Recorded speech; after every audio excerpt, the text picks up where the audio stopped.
So let's start by Antonio Gramsci writing from Mussolini's prison cell, labor activist whose work was mostly involved in worker-owned, self-managed workers' enterprises, left social theorist.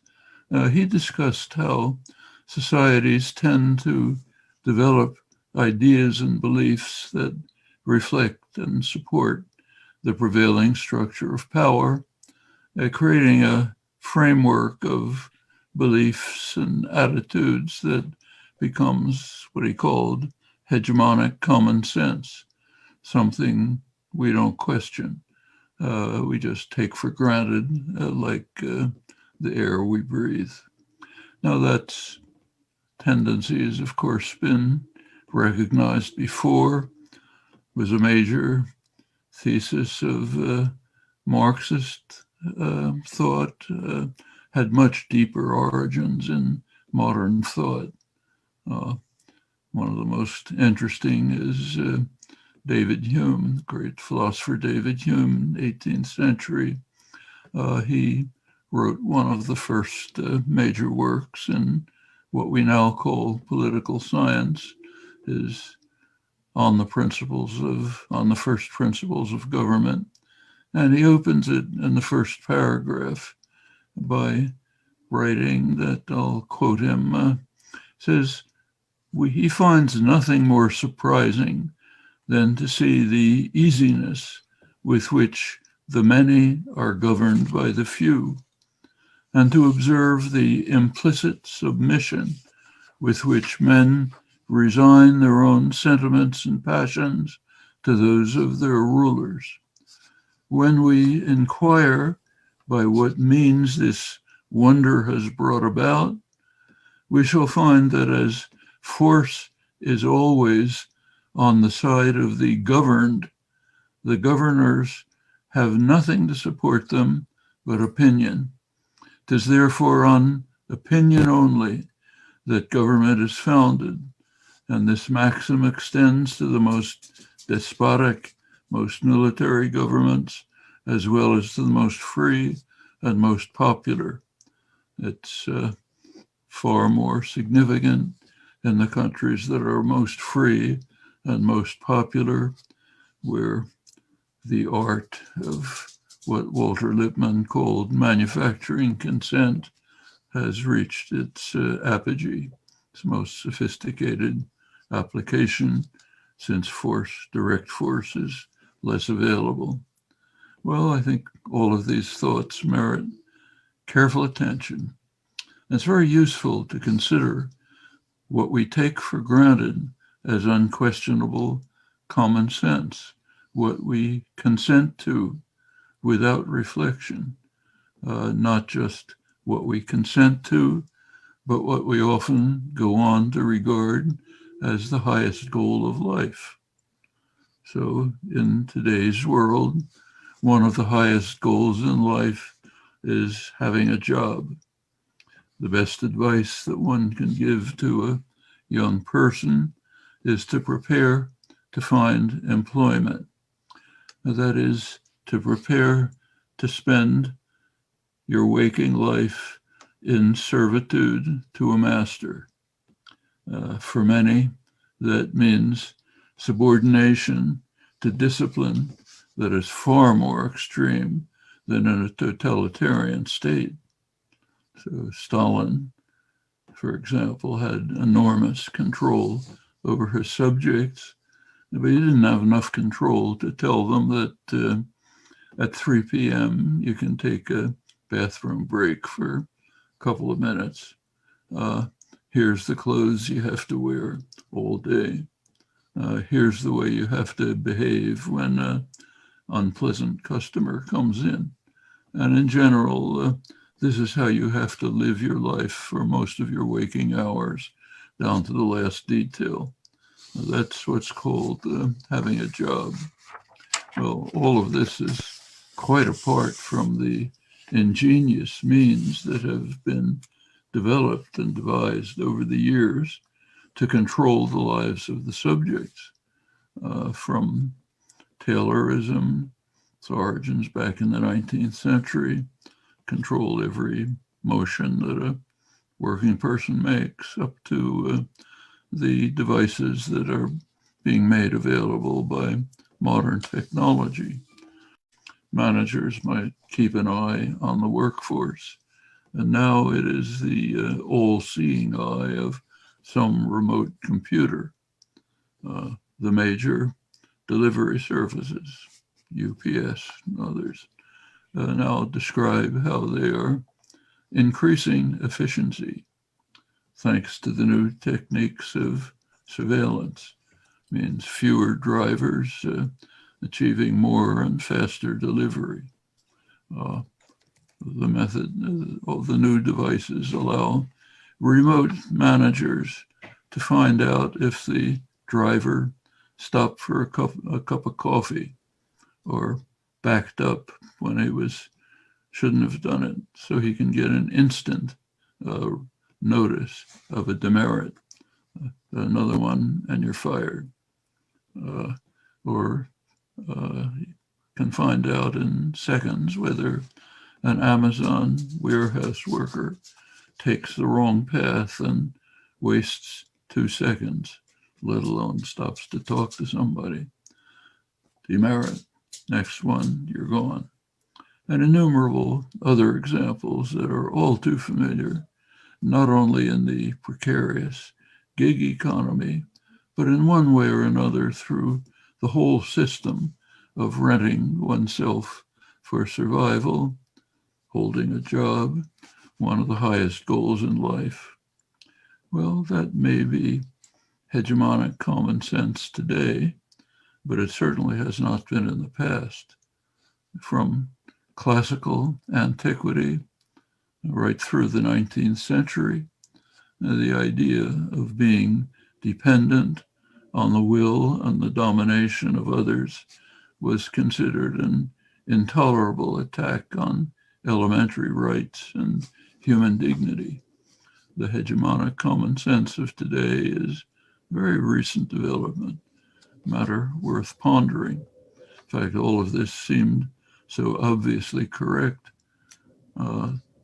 that dependence on a master is intolerable, so obviously correct that it was a slogan of Abraham Lincoln's Republican Party, which regarded wage labor as differing from slavery only insofar as it was a temporary state until the person could gain freedom.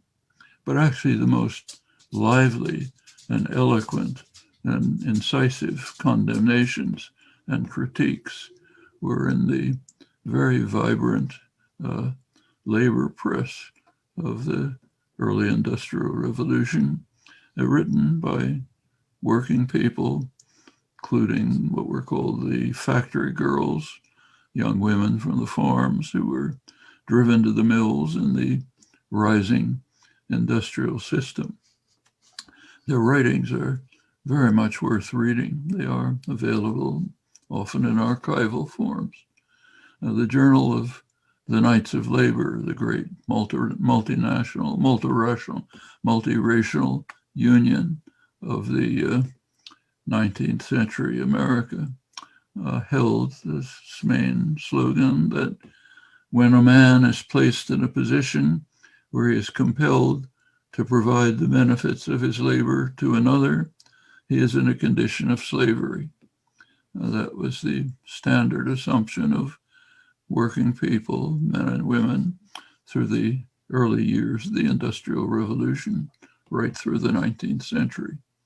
One of the most articulate contributors to the working class protests against the reinstitution of a form of slavery in the rising industrial system, one of the most eloquent voices was an itinerant mechanic, Thomas Skidmore. Didn't have any formal education, but he was highly educated, like many others at the time. He developed a serious critique of wage slavery, founding it on the labor theory of value, as it had been developed by the classic economists, Adam Smith, David Ricardo, with whose work he and others were familiar. And on that foundation, he defined slavery as, in his words, being compelled to labor while the proceeds of that labor is taken by others, and went on to argue at length that no matter how property rights are attained, they are illegitimate if they're used to make some dependent on others, allowing some to appropriate to themselves the labor of others. The General Labor Press extended and deepened these ideas. It was vocal and articulate. It condemned, quoting, the blasting influence of monarchical principles on democratic soil, referring to the wage contract.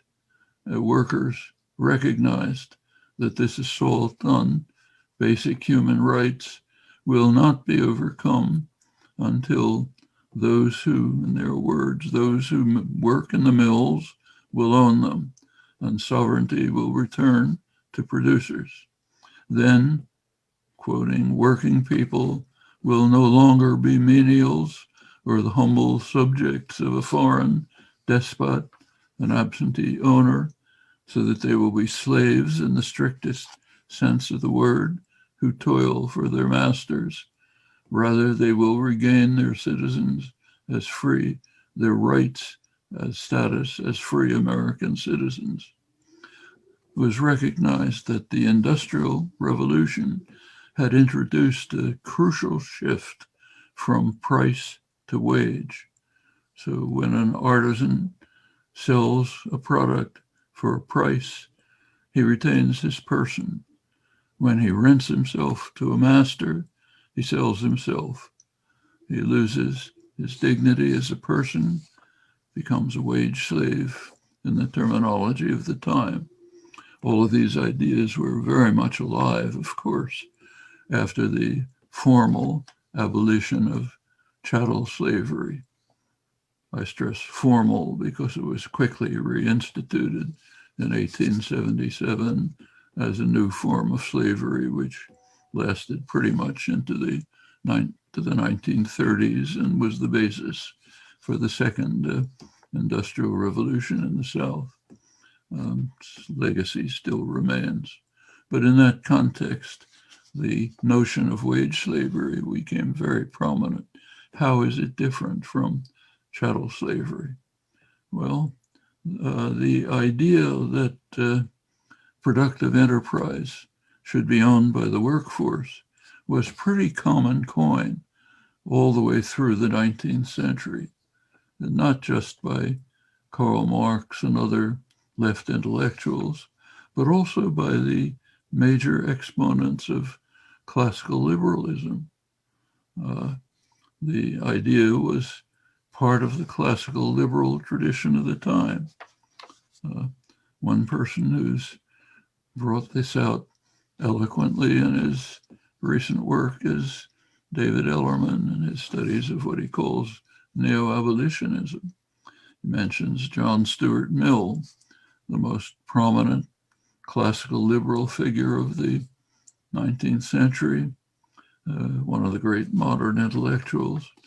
Mill argued that, I'm quoting him, the form of association which, if mankind continues to improve, must be expected to predominate, is the association of the laborers themselves on terms of equality, collectively owning the capital with which they carry on their operations, working under managers electable and removable by themselves. In other words, democracy in the workplace. That's the form of association to which the human species will ascend if it continues to improve, according to the doctrines of 19th century classical liberalism. It's a concept that has very solid roots in the ideas that animated classical liberal thought from its earliest days, from John Locke, Adam Smith, and others. Some of the most eloquent and forceful development of these ideas was in the writings of Wilhelm von Humboldt, who was one of the founding figures of classical liberalism, also the founder of the modern research university. His words are worth thinking about, reading and thinking about carefully. They're far-reaching in their import. Humboldt held that freedom is the necessary condition without which even the most soul-satisfying occupation cannot produce any wholesome effects. Whatever task is not chosen by a man's free will, whatever constrains or even guides him, does not become part of his nature. It remains forever alien to him. If he performs it, he does it not with true humane energy, but with mere mechanical skill. Ideas, incidentally, which Humboldt also applied to the educational system in a manner which follows quite directly from the same thoughts. He went on to say that under the condition of freedom from external control, all peasants and craftsmen can be transformed into artists. That is, people who love their craft for its own sake and refine it with their self-guided energy and inventiveness, and who in so doing cultivate their own intellectual energies, ennoble their character, and increase their enjoyments.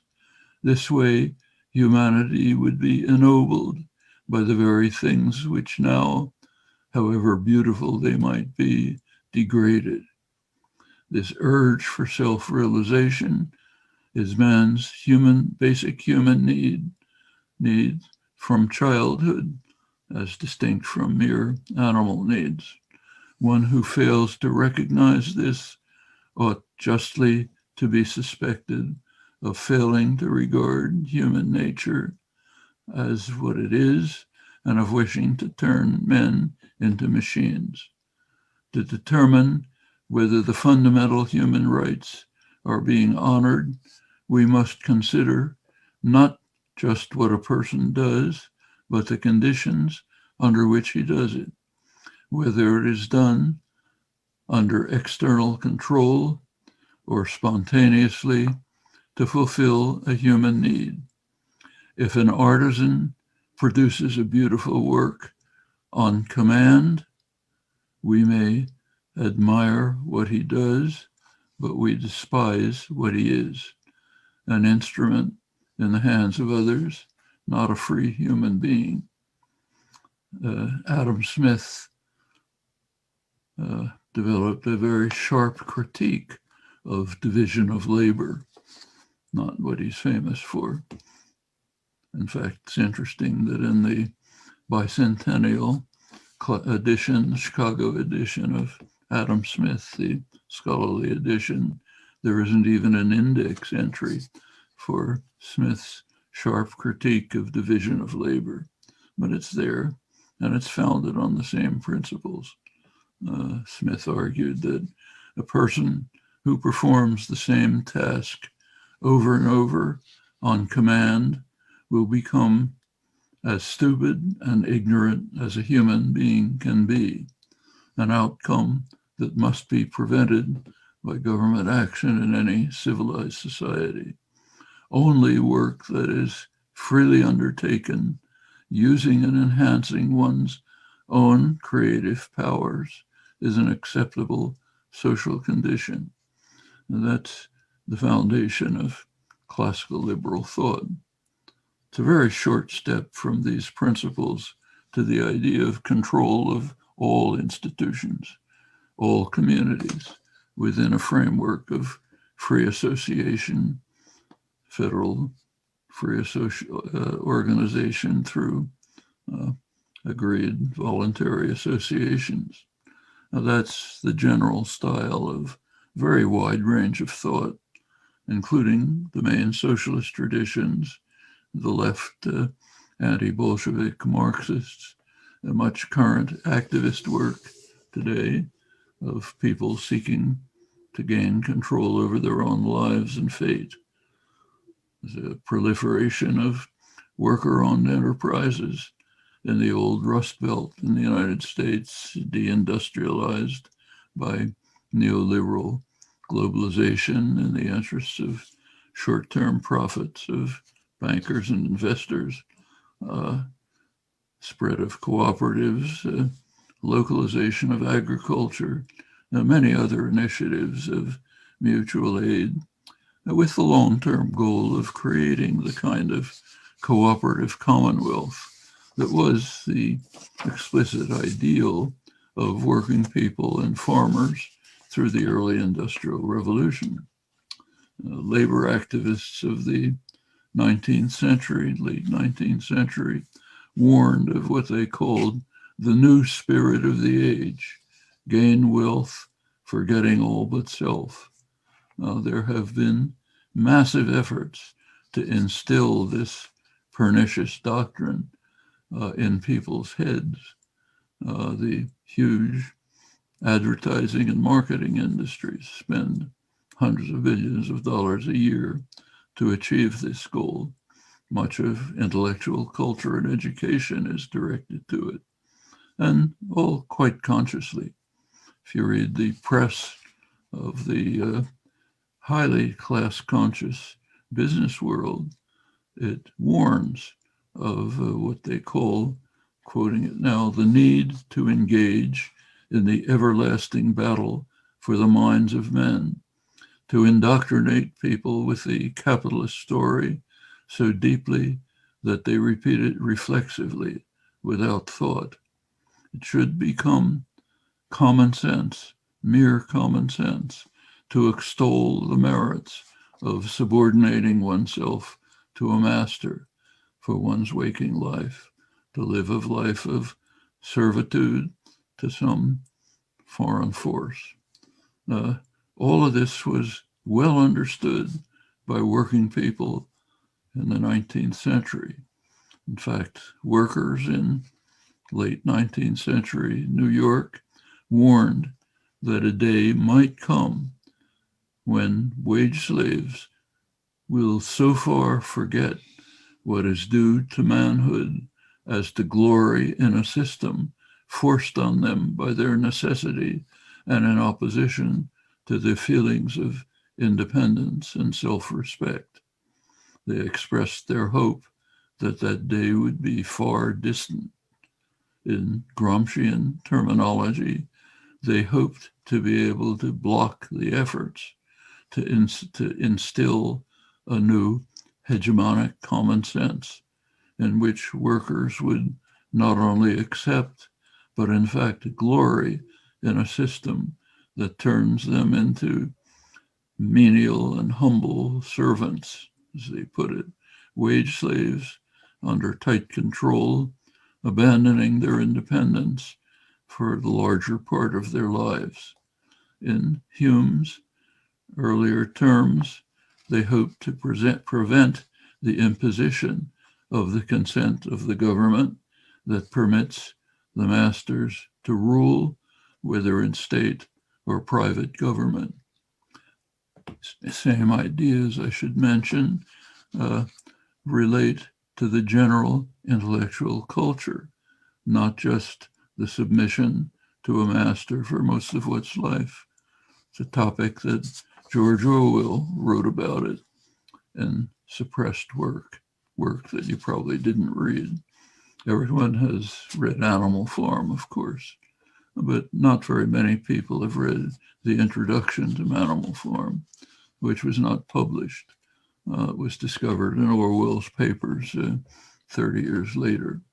The introduction to Animal Farm is directed to the people of England.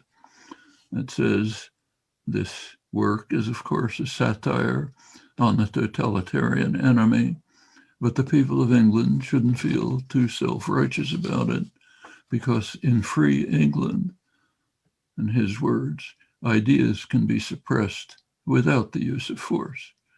His title of his work is called Literary Censorship in England, in Free England, and he gives a number of examples and a few sentences of explanation. One reason, he says, is that the press is owned by wealthy men who have every reason to want certain ideas to be suppressed. But the second and more interesting idea is essentially Gramscian. If you've had a good education, you've gone to Oxford and Cambridge, you have instilled into you the understanding that there are certain things it just wouldn't do to say. We can add wouldn't do to think. That's manufacture of consent in the modern sophisticated term, the foundations of the liberal theories of democracy by Walter Lippman, Harold Lasswell, founder of modern political science, all good Roosevelt, Wilson, Roosevelt, Kennedy liberals whose view was very much like that of the men who called themselves the men of best quality in the 18th century, the rabble, 17th century. The rabble have to be suppressed. It's none of their business to become involved in public affairs. They're too stupid and ignorant, as Reinhold Niebuhr put it. Therefore, they must, in his words, be controlled by necessary illusions and emotionally potent oversimplifications. As Lippmann put it in his progressive essays on democracy, people have a function, namely to be spectators, but not participants. Their function is to show up every couple of years, push a lever, to pick one or another of us, the responsible men, who have to be protected from the trampling and the roar of the bewildered herd. That's liberal, progressive, democratic theory in the modern period, traces far back to the suppression of the common people in the English Revolution, and in fact to the US Constitution, which was, the Constitution, of course, was written by a small number of wealthy men, mostly slave owners, who nobody else could spend a summer in Philadelphia in those days. And the Constitution was, actually its essence is captured in the title of the leading scholarly work on the Constitutional Convention, Michael Klarman's book, Harvard professor, called The Framers' Coup, a coup against democracy. The leading framer, James Madison, understood that the public had to be kept out of governing the country. They had to stop the threat of democracy that the public wanted. Therefore, there was a coup carried out by the framers to ensure that democracy wouldn't function. In Madison's design, power was primarily in the Senate, unelected, not elected till 20th century, picked by elites. The Senate was to represent, as Madison put it, the wealth of the nation, those who recognize the rights of property owners and who understand that a prime goal of government is to protect the minority of the opulent against the majority. That's the essence of the Constitution. In Madison's defense, we should say that he was basically pre-capitalist in mentality. He assumed that the wealthy men would be the Roman gentlemen in the mythology of the day, dedicated to labor for the common good with no self-interest. Should say that Adam Smith at the same time had a much sharper eye. Smith described the existing situation in words that we can easily translate into today. He wrote in Wealth of Nations, 1776, that the merchants and manufacturers of England are the masters of mankind, and they use their power to ensure they become the principal architects of government policy, which they design to ensure that their own interests are very well attended to, no matter how grievous the impact on others, including the people of England, but of primarily those who are subject to what he called the savage injustice of the Europeans, referring particularly to the British destruction and deindustrialization of India at the time. That was Adam Smith. Again, the terms are easily translatable today. I should say that it didn't take long for Madison to recognize the same truisms. In 1792, he wrote an eloquent letter to his friend Thomas Jefferson, bemoaning the collapse of the experiment, quasi-democratic experiment that he had designed. He said, power has been taken over by the stock jobbers, Wall Street in our terms. The stock jobbers have become the tools and tyrants of government, overwhelming government by their combinations and benefiting from government's largesse. Very easy to translate that into 21st century terms. Many things in one form or another remain constant, including bitter class war waged by the highly class-conscious, property-owning capitalist classes. Well, going back to the 19th century, in very sharp reaction to these efforts to impose submission to the masters, there were very important rising movements of working people, radical farmers in what was then, of course, largely an agrarian society. The farmers' movements began in Texas, moved up to Kansas, Oklahoma, Midwest generally, included most of the farmers. That's most of the working population. This is what was called the populist movement, not populism in the modern sense. This is traditional populism, radical democratic populism. They were dedicated to solidarity, mutual aid. They created the most significant democratic movement in American history. Farmers developed cooperative institutions, cooperative banks, support programs, distribution programs. They wanted to escape the control of Northeastern bankers and the capitalist-controlled distributors. They had a good deal of success. Also, at the same time, that was true of workers in the industrializing Northeast. So in industrial areas of Western Pennsylvania, cities were run by democratically elected working class groups, instituted policies leading towards the cooperative commonwealth that was their joint ideal. There were efforts to link the major labor movement, the Knights of Labor, and the radical farmers of the populist movements. They were defeated, mostly by force and violence. The United States has an unusually violent labor history, much worse than comparable countries. It's to a very large extent a business-run society with a very highly class-conscious business class. But the battle is never over.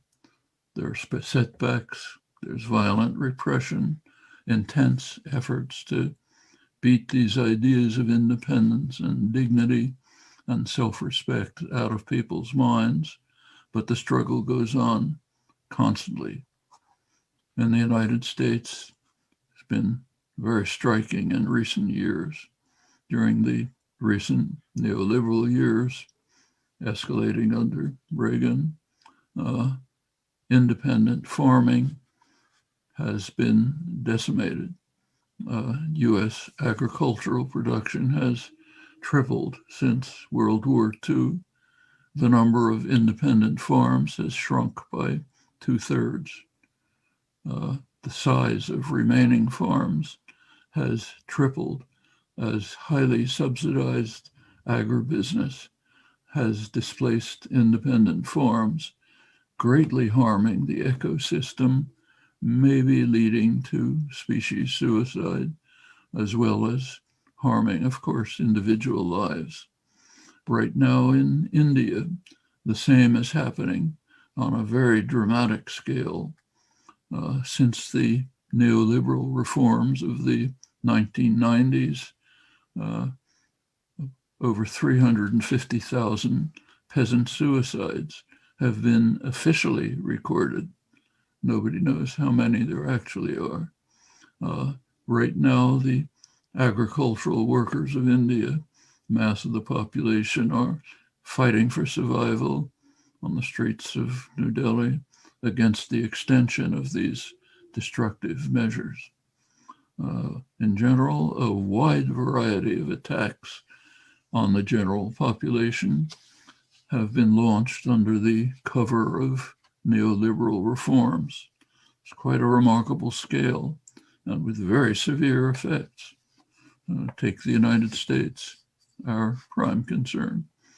The Rand Corporation, quasi-governmental, highly respected, recently conducted a study of what they call the transfer of wealth from the middle class and the working class to the very top of the population. Their technique, it's the lower 90% of the population to the very top. They estimated the transfer during the 40 years of the escalation of neoliberalism under Reagan. Transfer, incidentally, is a euphemism for robbery of workers in the middle class. They estimate the robbery in 40 years as $47 trillion. That's not small change. It's also a very serious underestimate. Following good neoliberal doctrine, Reagan opened the spigot for other forms of robbery. One of the main ones is tax havens. Previously, they were illegal, and the laws were enforced by an activist Treasury Department. Estimates of the robbery since Reagan run to an additional tens of trillions of dollars. Fair guess is that maybe something like 70 or 80 trillion dollars has been robbed from the working class and the middle class, put into the hands of the ultra rich during the 40 years of neoliberal reform. The Treasury Department used to have investigative departments which could enforce the law. Under the neoliberal programs, which incidentally are bipartisan, Clinton made a huge contribution to them. The investigative branch of the departments of the Treasury have been severely underfunded for good reasons. That means they can barely examine the rich. They don't even take the trouble to do it. You can't work your way through the tax lawyers, corporate law firms that have developed complex techniques of evasion. So they don't examine the rich, which opens the door for additional forms of robbery with huge numbers, but we can only guess them. And meanwhile, while this has been happening, real wages for non-supervisory workers, non-managers, have actually declined. Purchasing power has declined. That sharply reverses the pattern of the period of so-called regimented capitalism, the New Deal and subsequent years, during that time, wages tracked productivity. During the 40 neoliberal regression, years of neoliberal regression, inequality has, of course, soared. Now, the top 0.1% of the population, not 1%, 0.1%, have doubled their wealth from 10% to a colossal 20% of total wealth. Studies by Economic Policy Institute and others show that inequality is very closely correlated with unionization. The unions rise and fall, inequality falls and rises in tandem. Remarkably close correlation. The mechanisms are quite clear. Reagan and Thatcher knew what they were doing when they launched the global neoliberal assault with a major attack on unions. It's necessary, of course, to destroy any means for working people to defend themselves against the state corporate attack. By now, mainstream economists like Lawrence Summers reached the same conclusion that the decline of unionization is the major, if not the major factor in the growing inequality. During these years, strike action has sharply declined. It's practically declined practically to zero in recent years. It's a very good measure of the loss of defense against the assault. Precarity has sharply increased. By now, a majority of working people report that they live from paycheck to paycheck, no reserves in case of some emergency. Democracy, of course, declines with concentration of private power. Similar developments have taken place in much of the world. Some respects it's even worse in Europe than here. Structure of the European Union has transferred decision-making from national governments, which are to some extent responsive to their own populations, transferred from there to an unelected bureaucracy in Brussels, the famous Troika, unelected European Commission, IMF, major banks, mostly German, French banks. Of course, you can guess what kind of policies follow, including the highly destructive austerity policies. We're now seeing other examples in the incapacity to deal with the epidemic. This has deeply embittered the population. It's led to anger, resentment, breakdown, collapse of the traditional parties. They barely exist anymore.